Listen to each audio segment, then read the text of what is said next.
The notification's pale glow pierced the darkness of my downtown apartment just past 11 o'clock on the night of December 19th. I'd been reviewing quarterly financials when my phone vibrated against the glass coffee table, a sharp buzz that made my wine glass tremble. Motion detected. Koi Pond. South Garden. I didn't panic. Panic is what amateurs do. Instead, I set down my pen, picked up my phone, and opened the security app with the same calm precision I used to review contracts. The 4K night vision footage loaded instantly, revealing every detail in crisp monochrome. The water feature I'd engineered with my own hands, the meticulously raked gravel patterns, the ancient podocarpus trees that had cost me more than most people's cars. And there, standing beside my $50,000 koi pond, wine glasses catching the moonlight like crystalline weapons, were my younger sister Scarlett and her fiancé Evan. I increased the volume. Their voices came through with perfect clarity. "It's a gold mine," Evan said, gesturing grandly at the water. His real estate agent's swagger was fully deployed, the same body language he probably used to sell overpriced condos to desperate buyers. The foreign investment group lands on the morning of the 21st, 10 o'clock sharp. They need to dump the budget before the fiscal year ends, so they're desperate to close before Christmas. He took a long sip of wine, probably from my parents' collection, the expensive Bordeaux my father saved for special occasions. "Once they see this garden," Evan continued, "they'll tack on an extra $400,000 to the offer immediately. After the ink dries, we kick Nora to the curb. By then, it's a done deal." I watched Scarlett giggle that high-pitched, performative laugh she'd perfected for her Instagram videos. She's going to lose her mind. But who cares? It's Mom and Dad's deed. Anything planted in the ground belongs to the land, right? That's what you said. Exactly. Fixtures become real estate. It's basic property law. My heart rate actually slowed. I took a screenshot, then another. I downloaded the video file and immediately uploaded it to 3 separate cloud storage accounts. I looked at the timestamp. They wanted to sell my assets at 10 o'clock a.m. on the 21st? Too bad my showroom was scheduled to close at that time. I am 42 years old. I own Bennett Greenery, a landscape architecture firm that has designed gardens for Fortune 500 headquarters, luxury resorts, and the kinds of private estates that never appear in real estate listings because they're sold through whispered conversations at country clubs. My family sees me as a glorified gardener. They have never understood that 5 years ago, when my father Charles called me into his study with that particular tone, the one that meant he was about to ask for something while pretending it was for my benefit, I signed a contract. A real, legally binding contract, drafted by my corporate attorney, David Ross. The terms were simple. I would invest $300,000 of my own capital to transform their overgrown, embarrassing backyard into what the contract called a live showroom facility. They would get a 5-star living space for free. I would get a venue to bring VIP clients, a place where CEOs and resort managers could walk through a fully mature garden and see exactly what they were buying, rather than squinting at architectural renderings and imagining what a Japanese maple might look like in 10 years. For 10 years, I would maintain the property at no cost to them. In exchange, I retained full ownership of all inventory and installation materials planted on the property, with the explicit right to remove said inventory, should the agreement be terminated early, or should asset security be compromised. My father had signed it while watching a football game. My mother had signed it without reading past the first paragraph. They thought they were getting free landscaping from their daughter. I was building a $300,000 investment portfolio disguised as a garden. The memory surfaced with bitter clarity. 36 hours ago, at Scarlett's engagement party, the backyard glowing with string lights and the air thick with the synthetic joy of people pretending to be happier than they were, Evan had cornered me near the bar, shoving a stack of papers into my hands. Music pounded from the speakers, some top 40 song Scarlett had insisted was essential, and guests laughed too loudly over their third glasses of champagne. "Just a permit for the patio extension, Nora," he'd shouted over the noise, his breath sharp with whiskey. "Your signature on the 3rd page. Quick favor for your sister's fiancé." I'd been distracted, tired. I'd spent that morning installing a specimen birch tree for a client in the city, and my shoulders ached. I took the pen he offered. "Here?" I'd asked, pointing to a line flagged with a pink sticky note. "Perfect. You're a lifesaver." I signed because they were family. Because that's what you do. Now, sitting in my apartment with the video evidence glowing on my screen, I understood. Buried somewhere in that stack, probably in the middle, camouflaged by permit applications and municipal forms, had been a waiver. Something that said I acknowledged the upcoming sale. Something that said I released any claim to improvements made to the property. Something that, in Evan's mind, would make stealing $300,000 of my work legally defensible. He'd underestimated two things. First, I don't sign contracts without reading them, even at parties, even when I'm tired. That waiver, whatever it said, would have my signature on the wrong line, or the wrong date, or some other fatal defect that I'd engineered instinctively even in my exhaustion. Second, I don't need a contract to protect what's mine. I already had one, so I protected myself in advance. I didn't call Scarlett to scream. That's what the crazy older sister would do, the role they'd been trying to cast me in since we were children. The one who was too sensitive, too intense, who couldn't take a joke. Instead, I scrolled through my contacts and called David Ross. He answered on the second ring. David always answered. That's why his hourly rate made my accountant wince. Nora, it's 11 at night. This better be good. David, I said, my voice level, almost pleasant. Remember that consignment agreement we drafted for the Bennett Estate showroom? The one your parents signed without reading? Yes. I need you to prepare the asset recovery protocols. We have 35 hours. There was a pause. Then, with the tone of a man who'd just realized his evening was about to become far more interesting. What happened? They're selling the house on December 21st at 10 a.m., foreign investors, cash deal. They're trying to include my inventory as part of the real estate to inflate the price. Can you prove it? I have a video confession. High definition. Time-stamped. Another pause. Longer this time. Then David laughed, a short, sharp sound like a blade being drawn. Forward everything. I'll have the documentation ready by 8 a.m.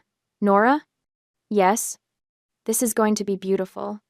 I hung up and returned to the security footage. I watched the video 3 more times, memorizing every word, every gesture, Scarlett's careless laugh, Evan's predatory grin. By the 4th viewing, I felt nothing at all. That's when I knew I was ready. Dawn broke over the city on December 20th with a bruising purple light, turning the frost on my apartment windows into sheets of burning crystal. I'd been awake for hours, sitting at my dining table with my laptop open, surrounded by 5 years' worth of invoices, contracts, and botanical certification documents. By the time I walked into David's office shortly after 8, the city was fully awake, unaware of the legal war I was about to launch. David's office occupied the 42nd floor of a glass tower downtown. The kind of place where the receptionist's desk cost more than a sedan, and the coffee came from beans that had been blessed by Tibetan monks or some equally ridiculous provenance. David himself was 55, gray-haired, and possessed the particular smile of a man who genuinely enjoyed destroying people in court. He was smiling now. You weren't exaggerating, he said, gesturing to the screen where my security footage played on loop. This is prosecutorial-grade evidence. Your brother-in-law-to-be is a moron.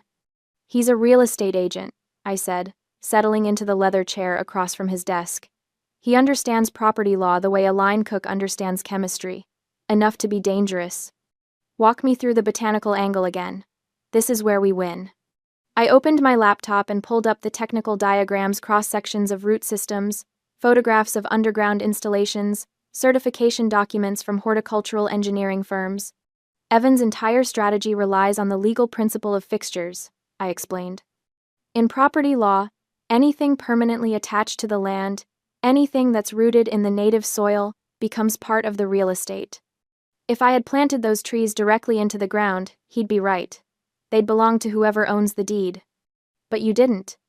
No, every single high-value specimen on that property, every ancient podocarpus, every Japanese maple, every ornamental pear tree is planted inside what we call root control bags. They're industrial-grade fabric containers that prevent roots from spreading into native soil. To the naked eye, the trees look like they're planted normally. Underground, they're essentially in enormous pots. I rotated the diagram on screen, showing the barrier between the specimen roots and the earth. Biologically and legally, I continued, Their roots have never touched my parents' property. The trees aren't fixtures. They're chattel's movable personal property consigned to the estate under a temporary display agreement. They belong to Bennett Greenery. They always have. David leaned back in his chair, fingers steepled. And you can prove this? I have installation records, purchase receipts, and third-party certification from horticultural engineers. Every tree, every shrub, every blade of ornamental grass. It's all documented as inventory. What about the koi pond? Portable water feature. The liner, the filtration system, the lighting, all removable. The fish themselves are Bennett Greenery assets. I have individual RFID tags on every single koi. They're worth $50,000, David. They're not pets. They're inventory. He was grinning now. You magnificent, paranoid genius. I prefer thorough. We spent the next hour reviewing the contract I'd signed with my father 5 years ago. David had drafted it himself, and reading it now was like watching a master chess player explain why they'd sacrificed a pawn 12 moves earlier. Clause 7. Bennett. Greenery retains full ownership of all botanical specimens, water features, and installation materials consigned to the property for display purposes. Said materials remain the exclusive property of Bennett Greenery, and may be removed at any time should the client terminate the agreement, or should asset security be compromised. Clause 12. Acceleration clause. In the event the agreement is terminated prior to the completion of the 10-year term, all waived maintenance fees shall become immediately due and payable. Monthly maintenance fee schedule attached as Appendix C. I'd never charged my parents maintenance fees. For 5 years, I'd donated approximately 15 hours per week, keeping that garden immaculate, pruning, fertilizing, treating for pests, adjusting irrigation systems, replacing seasonal plantings. The contract specified this would be provided free of charge for 10 years, unless they broke the contract early. Pull up Appendix C, David said. I did. The maintenance fee schedule appeared on screen. $750 per month, escalating by 3% annually to account for inflation. 60 months at an average of $780 per month. Approximately $46,000 in waived fees. Add removal costs, David said quietly. Crane rental, labor, equipment, transport. Another $20,000, easy. Then penalties for breach of contract, let's be conservative and say $10,000. Round it to $75,000. Make it $95,000, I said. Include emergency relocation fees and compensation for business disruption. I have to cancel client meetings to handle this. $95,000 it is. David pulled out a legal pad and began drafting. If they don't pay within 30 days, you file a mechanic's lien against the property. The house becomes legally frozen, they can't sell it, can't refinance it, can't transfer the deed. It stays on public record like a scarlet letter until they pay every cent.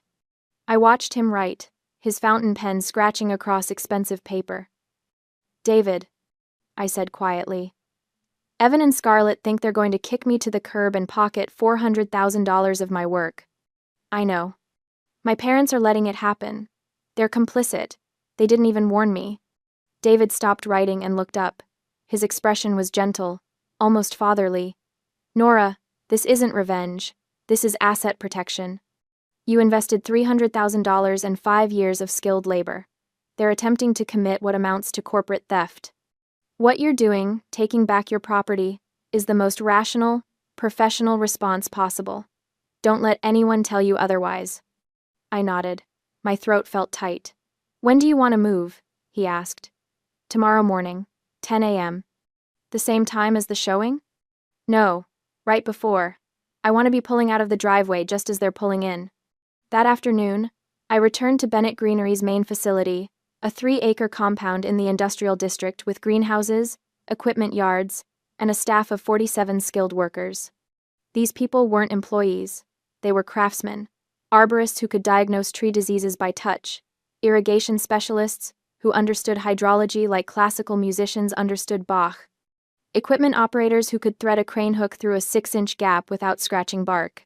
They were loyal to me because I paid them well, treated them with respect, and never asked them to cut corners. I gathered the senior crew in the main office. Marcus, my head arborist, Jenny, who managed logistics, and Tom, who operated our heavy equipment like an extension of his own body. Emergency relocation, I said without preamble. Site: the Bennett Estate.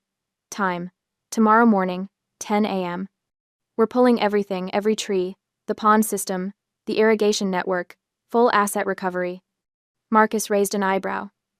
He was 60 years old, had been in the landscaping industry since before I was born, and had approximately zero tolerance for drama. Your parents' place, he said. It wasn't a question. Yes. Are they selling the house? Trying to, with our inventory listed as part of the property value. He nodded slowly. You want the crane truck? I want all 3 crane trucks. I want the water tankers. I want every available flatbed and every piece of extraction equipment we own. I want it to look like a military operation. Jenny was already pulling up schedules on her tablet. We'll need to cancel the Preston job. Cancel it.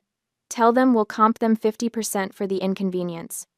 Nora, Tom said carefully, if we're pulling mature trees with root bags, we're going to leave some serious holes in the ground. I know. The lawn's going to look like a geometric Swiss cheese. I'm counting on it. Understanding dawned on their faces. Marcus smiled, rare and sharp. How long do we have? He asked. 16 hours. Then we better get started. By evening, every piece of equipment had been inspected, fueled, and staged in the yard. The crew had run through the extraction sequence twice. We'd loaded the water tankers with temporary holding tanks for the koi fish. We'd prepared straps, rigging, and support structures for specimens worth more than most people earned in a year. I stood in the equipment yard as the sun set, watching my team work with the precision of a surgical unit preparing for a complex operation. My phone rang. Mom appeared on the screen. I answered. Nora, honey. Her voice was honey-sweet, the tone she used when she wanted something. Can you come by early tomorrow? Around 9? Evan has some friends coming over to see the house. Maybe you could trim the hedges? Make it look nice for your sister? Friends, not buyers, not investors. She was lying. They all knew what was happening tomorrow, and they wanted me to show up and play the role of the helpful daughter one last time, to make their stolen garden look perfect for the people who would help them profit from my work. That lie killed the last ember of guilt I'd been nursing. Don't worry, Mom, I said, my voice warm and guileless. By tomorrow morning, the garden will look exactly like it's supposed to. Oh, wonderful, you're such a good daughter. I don't know what we'd do without you. I hung up without saying goodbye. Then I returned to my office, where David had emailed the final documentation. I printed everything: the consignment agreement, the technical certifications, the maintenance fee invoice, $95,000 in bold red ink at the bottom. I organized it all into a 3-ring binder with colored tabs. Legal, professional, irrefutable. Then I printed one more thing: a simple company directive on Bennett Greenery letterhead: asset security compromised, immediate retrieval authorized. I signed it, dated it December 20th, and placed it in the front of the binder. Tomorrow morning, I wouldn't be the hurt daughter, the betrayed sister, the underestimated eldest child. I would be the CEO of a $3 million company recovering stolen property. Sleep was a ghost that refused to visit that night, but not because of anxiety. My mind was simply too active, running through logistics, reviewing contingencies, anticipating reactions. By the time my alarm went off at 5:30 on the morning of December 21st, I'd already been awake for an hour, watching the winter dawn turn my apartment windows from black to gray to pale gold. I dressed carefully: work boots, dark jeans, a Bennett Greenery jacket with the company logo embroidered over the heart. I looked at myself in the mirror and saw what I needed to see: not a daughter, but a professional handling a business matter. By 7 a.m., I was at the warehouse, where the crew had already assembled. Marcus handed me a travel mug of coffee without a word, the gesture of someone who understood that some mornings required silence instead of sympathy. We went through the plan one final time. The convoy would consist of 3 crane trucks, 2 flatbeds, 1 water tanker, and my personal pickup. We'd park down the street at 9:45 a.m. At my signal, we'd enter the property and begin the extraction sequence. Trees first, starting with the most valuable specimens, then the koi pond system, then the irrigation network. Estimated time: 90 minutes for full asset recovery. Remember, I told them, we are not destroying property, we are removing inventory. Everything we take belongs to Bennett Greenery. Everything we leave behind belongs to the property owner. Are we clear? 47 voices answered in unison. Clear. Then let's go get our trees. The convoy rolled out at 9:15 a.m., a rumbling procession of industrial vehicles that turned heads on the highway. I drove at the front in my pickup, watching in the rearview mirror as 7 massive trucks followed me through morning traffic like a steel and chrome parade. We reached my parents' neighborhood, an affluent suburb where lawns were measured in acres and every house had a 3-car garage. The houses here were what real estate agents called executive properties, priced in the millions, owned by people who believed wealth was evidence of virtue. I pulled onto a side street with clear sightlines to my parents' driveway and killed the engine. Behind me, the convoy went silent. Tom climbed down from his crane truck and walked up to my window. "We wait?" he asked. "We wait." I pulled out my phone and opened a notes app, where I'd been documenting everything: the timestamps, the video footage, the conversations. Documentation is armor, evidence is power. At 9:47 a.m., movement caught my eye. A convoy of black SUVs turned onto the street, followed by a champagne-colored Bentley that probably cost more than my entire equipment fleet. The vehicles moved with the unhurried confidence of money that had forgotten what it felt like to wait for anything. I raised my binoculars. Through the magnified lenses, I watched the cars pull into the circular driveway of my parents' estate. Doors opened. Men in expensive suits emerged, 3 of them, plus a woman in a camel hair coat that probably cost what my crew made in a month. They moved like people accustomed to owning things: airports, companies, politicians. Evan appeared at the front door, grinning so wide I could see it from 200 yards away. He was wearing a suit I'd never seen before, new, probably bought specifically for this meeting. Scarlett stood beside him in a designer dress, her Instagram-ready smile locked in place. My father appeared next, then my mother, both dressed like they were attending a country club gala rather than conducting a business transaction. I watched Evan gesture toward the backyard, saw the investors follow him through the side gate. In moments, they'd be standing beside my koi pond, admiring the reflection of Japanese maples in crystal-clear water, calculating how much extra they'd pay for this kind of craftsmanship. I checked my watch. 9:55 a.m. I picked up my radio. "All units, this is Nora. Move out." Behind me, 7 diesel engines roared to life. The sound was magnificent thunder in mechanical form, the deep bass rumble of industrial power awakening. I led the convoy around the corner, and we rolled up to the estate like a military incursion arriving to liberate occupied territory. The lead crane truck backed through the open gate at exactly 10 a.m., its warning beeper cutting through the morning air like an alarm. I saw Evan's head snap around, saw his expression cycle through confusion, recognition, and then pure, crystalline horror. He started running. I stepped out of my truck and walked calmly toward the backyard, carrying the 3-ring binder under my arm. Behind me, my crew deployed with practiced efficiency. Marcus coordinating tree removal, Jenny managing equipment placement, Tom positioning the crane. The backyard was transformed from my last visit. Someone had added white tent canopies and cocktail tables. Classical music played from hidden speakers. The investors stood on the stone patio overlooking the koi pond, champagne flutes in hand, looking at the garden the way collectors examined rare paintings. Evan reached me just as I entered through the gate. His face had gone pale, his expensive suit already rumpled from the sprint. "Nora!" His voice cracked on my name. "What are you? You can't. I have clients here." I didn't look at him. Instead, I walked past him toward the group of investors, who had turned to watch this unexpected development, with the detached interest of people accustomed to reality, occasionally diverging from their expectations. I raised a small megaphone, nothing aggressive, just enough to be heard over the equipment noise.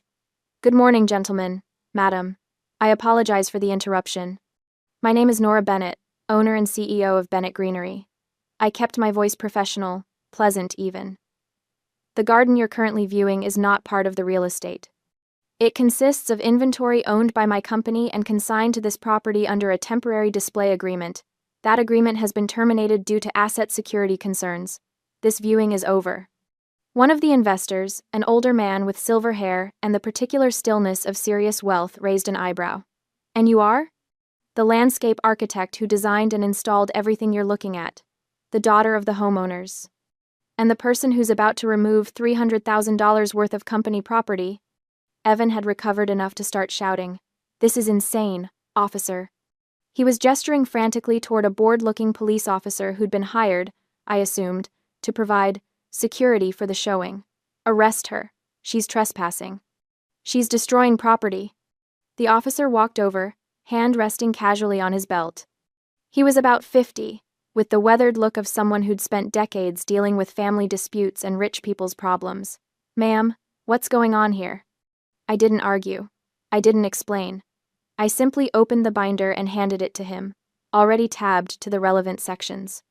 Tab 1. Consignment Agreement, signed by the property owner, establishing Bennett Greenery's ownership of all botanical specimens and installations. Tab 2. Technical certification from horticultural engineers, confirming that all trees are planted in root control barriers, making them movable chattels rather than real estate fixtures. Tab 3. Proof of ownership, including purchase receipts and RFID tracking for all koi fish. The officer read slowly, flipping between tabs. I saw his expression shift from skepticism to comprehension, to something approaching professional respect. He closed the binder and turned to Evan. "Sir, this is a civil matter regarding personal property. She has documentation proving these trees and installations are movable company assets. I can't stop her from retrieving her own property." "But she's ruining the sale." "That's a civil matter, sir, not a criminal one." Evan's face cycled through several colors. Behind him, my mother had appeared, her hand pressed to her mouth in horror. My father stood frozen on the patio, champagne glass still in hand, his expression unreadable. I turned back to the investors, who were watching this unfold with the kind of fascinated attention people usually reserved for car accidents. Again, my apologies for the disruption. If you're interested in the property itself, I recommend conducting your viewing after the current complications are resolved. The silver-haired investor smiled slight, knowing. "I think we've seen enough. Good luck with your business, Miss Bennett." They turned and walked back toward their vehicles, moving with the unhurried grace of people for whom this inconvenience was merely amusing rather than devastating. I waited until they'd cleared the gate. Then I turned to Marcus and gave the signal. "Extract everything." The first crane moved into position beside the oldest podocarpus tree, a 40-year-old specimen I'd sourced from a specialty nursery in Oregon, transported cross-country, and installed with the kind of care usually reserved for priceless artifacts. It was worth $60,000. It was the centerpiece of the entire garden. Tom operated the crane with surgeon-like precision. The support straps went around the trunk, carefully positioned to avoid bark damage. The crane's hydraulics hissed. The straps tightened. Then, with a deep, wet tearing sound that made my mother gasp, the tree began to rise. Because of the root control bag, the extraction was clinically precise. There was no violent ripping of earth. The tree lifted clean, its root ball contained in the industrial fabric cylinder, like a plug being pulled from a socket. It left behind a perfectly round, dark geometric void in the manicured lawn. It looked less like a hole and more like a missing component in a complex machine. "Secure it, and move to specimen 2, I said into my radio. The ballet continued. Another tree rose into the air. Another perfect black circle opened in the green grass. The Japanese maples came next, then the ornamental cherries. Then the understory plantings, tens of thousands of dollars worth of carefully cultivated specimens lifted and loaded onto flatbed trucks with the efficiency of a practiced team. Scarlett appeared at my elbow, her face streaked with mascara. "Nora, please stop. We can talk about this. We can work something out." I didn't look at her. "There's nothing to work out. I'm taking back my property." "But the garden was never yours." Behind us, the industrial pumps roared to life. My crew lowered them into the koi pond, and within seconds, the crystal clear water began draining into the tanker truck. The koi fish, each one tagged, documented, and worth hundreds or thousands of dollars, were netted and transferred to portable holding tanks with professional care. As the water level dropped, the pond's true nature became visible. A concrete basin, ugly and utilitarian, stained with algae, crisscrossed with exposed PVC pipes and electrical conduits. Without water and the careful biology I'd maintained, It looked like what it really was, an empty hole lined with aging concrete. The water drained completely. The pond sat exposed and pathetic, like a swimming pool in winter. One of the investors, the woman in the camel hair coat, had paused at the gate to watch. She looked at the devastation, looked at Evan, shook her head with something between disgust and pity, and walked away. The Bentley's engine started. The convoy of SUVs followed. They left without another word. The sale was over. The sun had barely climbed higher in the sky, yet the backyard looked like a natural disaster had visited exclusively the landscaped areas while leaving the house itself untouched. 7 perfect, dark cylinders pocked the lawn where ancient trees had stood. The koi pond was a naked concrete basin with algae stains bleeding down its walls. The irrigation system had been excavated, leaving trenches cutting across the grass like surgical incisions. The stone pathways I'd laid remained, but they now led to nothing, decorative walkways around holes in the ground. My crew worked with the brisk efficiency of people performing routine maintenance. They didn't gawk or gossip. They loaded equipment, secured straps, and moved on to the next extraction point. This was just business to them, unusual business, admittedly, but business nonetheless. I stood on what used to be the Zen gravel garden, now just a flat circle of disturbed earth, and watched my father cross the lawn toward me. He moved with the careful deliberation of someone in shock, his expensive loafers squelching in exposed soil with each step. "Nora," his voice was hoarse. "What have you done?" "I recovered company property, as specified in Section 7, subsection B of the consignment agreement you signed 5 years ago. You destroyed your sister's future." The shock was wearing off now, transforming into the anger I'd been expecting. "You ruined the sale. You humiliated us in front of investors. All because you couldn't—" He was searching for the words, his face reddening. "Because you had to count pennies with your own family." Behind him, Scarlett was sobbing on the patio. Evan sat on the steps with his head in his hands. My mother stood in the doorway, looking like someone had just informed her that the world had ended and forgotten to give her advance notice. I reached into my messenger bag and pulled out a manila envelope.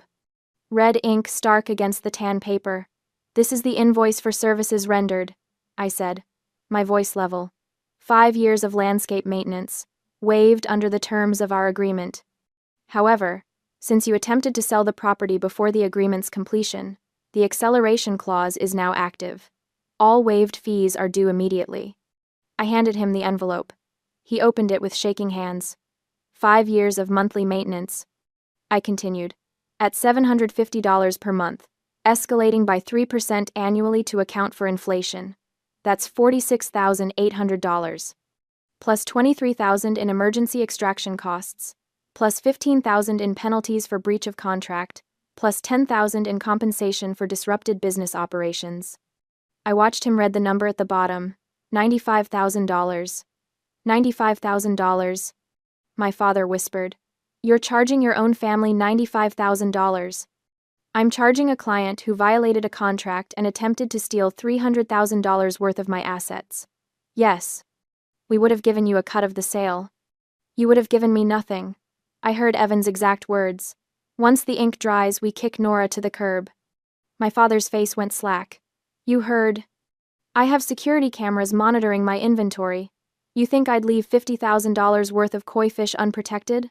I have the entire conversation on video. Time-stamped. Cloud-backed. Legally admissible." Scarlett had stopped crying. She was staring at me now with something approaching hatred. "You were spying on us?" "I was monitoring my assets. You were caught planning theft. Family doesn't treat family like this." My mother had found her voice, shrill and breaking. "We raised you. We fed you. We put you through college. And this is how you repay us? With lawyers and invoices and humiliation?" The word hung in the air. Humiliation. I looked at her, really looked at her, and felt the last thread connecting us snap like a rotten cord. "You didn't put me through college," I said quietly. "I paid my own way with scholarships and student loans I finished paying off 3 years ago. You didn't raise me to be successful, you raised me to be useful. The good daughter. The one who solved problems and asked for nothing." I gestured at the devastated yard. "I invested $300,000 into this property. I worked 15 hours a week for 5 years maintaining it. I brought you clients and prestige and a garden that probably added $500,000 to your property value, and your response was to steal it and sell it without even the courtesy of a warning. We weren't stealing. Yes, you were. And you were too arrogant to think I'd notice, or too confident I'd be too meek to stop you. I picked up my messenger bag and started walking toward my truck. My father called after me. Nora, we can't pay this. We don't have $95,000. I stopped at the gate and turned back. The morning sun illuminated the disaster zone that used to be a garden holes, exposed pipes, and 4 people standing in the wreckage of their own greed. Then I suggest you start liquidating assets, I said. You have 30 days. If payment isn't received in full, I'll file a mechanic's lien against the property. The title will be frozen. You won't be able to sell, refinance, or transfer the deed until the debt is satisfied. The lien will appear on every title search. It will sit there, on public record, announcing to everyone that you tried to steal from your contractor and she had to take you to court to get paid. You wouldn't, my mother whispered. I already have the paperwork drafted. David Ross is waiting for my call. I climbed into my truck. Through the windshield, I saw Evan stand up, his face twisted with rage. He was shouting something, gesturing violently. I couldn't hear him over the diesel engines, and I didn't need to. I put the truck in gear and led my convoy out of the neighborhood. 7 vehicles loaded with recovered assets, leaving behind a family that had confused love with leverage. The afternoon dissolved into the controlled chaos of asset relocation. Every tree was inspected, documented, and settled into temporary holding areas at the warehouse. The koi fish were transferred to our climate-controlled indoor facility, where they'd stay until I could relocate them to a client project or my next showroom site. The irrigation equipment was cleaned, inventoried, and stored. By evening, every single item had been accounted for. Not one specimen lost, not one system damaged. My crew celebrated with pizza and beer in the warehouse break room, the comfortable celebration of professionals who'd executed a complex operation flawlessly. I handed out cash bonuses, $200 per person, pulled from my own wallet, and thanked each of them personally. Marcus lingered after the others had gone home. He leaned against the doorframe of my office, arms crossed, watching me update spreadsheets. You okay? He asked. I'm fine. That's not what I asked. I stopped typing and looked up at him. Marcus had known me for 15 years. He'd watched me build this company from a 2-person operation, run out of a rented garage to a multi-million-dollar firm with a waiting list of clients. I lost my family today, I said quietly. You lost people who didn't value you. That's not the same thing. I nodded, not trusting my voice. You did the right thing, Marcus continued. Professional, legal, fair. You gave them a contract. They signed it. They broke it. You enforced it. That's not revenge, Nora. That's business. Then why does it feel like revenge? Because they wanted you to feel guilty for protecting yourself. Because they've spent 42 years training you to put their needs above your own dignity. He pushed off the doorframe. Don't let them rewrite this story. You're not the villain. You're just the first person who refused to play the victim. After he left, I sat alone in my office, staring at the updated inventory spreadsheet. $300,000 in assets recovered, $95,000 in debt owed. Everything documented, everything legal, everything empty. I went home, poured a glass of wine, and sat on my balcony watching the city lights. My phone buzzed constantly, calls from my mother, my father, Scarlett's number, even a few from Evan. I let them all go to voicemail. The silence of the night was shattered at 2:47 a.m. on December 22nd.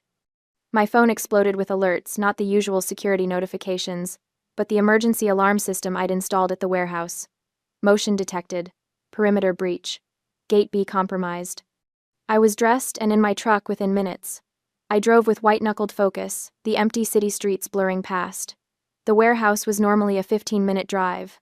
I made it in 9. As I screeched into the parking lot, I saw the blinding white glare of the security floodlights washing over the loading dock. A figure was hunched by the door to the fish facility, frantically working a pair of bolt cutters. I didn't need to guess who it was. I slammed my truck into park just as blue and red lights flooded the scene from the street entrance. The police, alerted by the silent alarm service, were pulling in right behind me. Scarlett spun around, shielding her eyes from the glare. A gallon jug of bleach sat at her feet. "Police! Drop the cutters!" I stepped out of my truck and watched as 2 officers advanced on her with weapons drawn. Scarlett dropped the bolt cutters with a clang, screaming something incoherent about fairness. They had her cuffed and against the hood of the patrol car within seconds. I walked over. Officer Morrison, who I knew from commercial projects, looked at the bleach jug, then at the severed fence, then at me. "Miss Bennett," he said. "She cut through the fence. Caught her trying to break into the fish tanks with that bleach. That's premeditated destruction of property." My heart went cold. The fish were worth $50,000. Bleach would have killed them in agony. Scarlett saw me then. She lunged against the cuffs, her face twisted and ugly. "You ruined my life. I'll kill those fish. I'll kill everything you love." "You're drunk," I said, my voice flat. "She is," Morrison agreed. "We're arresting her for trespassing, possession of burglary tools, and attempted felony vandalism, plus DUI, since she drove here." He paused. "She's your sister. You sure you want to press full charges?" I looked at the bleach. I thought about the koi gasping for air. "I took back my property legally," I said. "She tried to destroy it criminally. Press every charge you can." As they shoved Scarlett into the back of the cruiser, I stood in the cold night air and felt a strange sense of clarity. The next morning, I learned the fallout was complete. Evan's firm, hearing about the arrest and the disastrous open house, had fired him to protect their reputation. The investors had pulled out completely. And my parents were now scrambling to find bail money while staring down a $95,000 debt. David Ross called me that evening. "They want to settle. They're offering $40,000. No. They say they can't pay." "Then I filed a lien tomorrow. Full amount, no installments. The house stays frozen until I get every cent." "Understood," David said. "I'll file it in the morning." Christmas Eve arrived with the electric energy of a city shutting down for the holiday. My penthouse apartment glowed with warm light, filled not with blood relatives, but with my crew, the 47 people who had operated the cranes and driven the trucks. We weren't celebrating Christmas. We were celebrating a record year.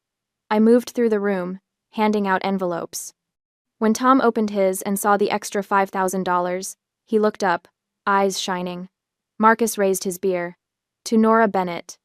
"To the team," I corrected, raising my glass. My phone sat on the kitchen counter, buzzing relentlessly against the marble. Missed call. Mom, 12. Missed call. Dad, 8. The screen lit up with a text from Mom. "Please, Nora, drop the charges. Evan left her. She's all alone in jail on Christmas. We can't pay the lien. We are family." I looked at the message for a long second. Then, I simply flipped the phone face down. I picked up my wine glass and turned my back on the counter, rejoining the laughter in the living room. I had found my real family, the people who respected my value. 3 months later, spring arrived, but the for sale sign in my parents' front yard remained, weathered and tilting. No one wanted to buy the house. The mechanic's lien sat on the title like a tumor, scaring away every lender. The backyard was still a cratered mud pit because they couldn't afford to fix it. I stood on the balcony of the new 5-star resort I had just finished designing, phone to my ear. "Nora," David Ross said. Their lawyer, Robert Vance, reached out. "Your parents sold off their antique furniture collection to scrape together some cash. They're offering $65,000 to settle the debt today." "The debt is $95,000, I said, watching the sunset. "They say it's all they have." "Then they can sell the car, or the house itself once they pay me." "I don't negotiate with people who tried to steal from me, David. 95,000. Not a penny less." "Understood," David replied. "I'll tell them." I hung up and walked down to the resort's central courtyard. There, planted in the most prestigious positions, stood the rescued podocarpus trees. They were lush, majestic, and putting down fresh roots in soil prepared to nurture them. They had survived the winter, just like me. I touched the rough bark of the largest tree, feeling the solid life beneath my palm. "Sorry for the rough ride," I whispered to it. "But you're safe now. Nobody is going to uproot us ever again." We had both survived the winter, and now, finally, we were ready to grow.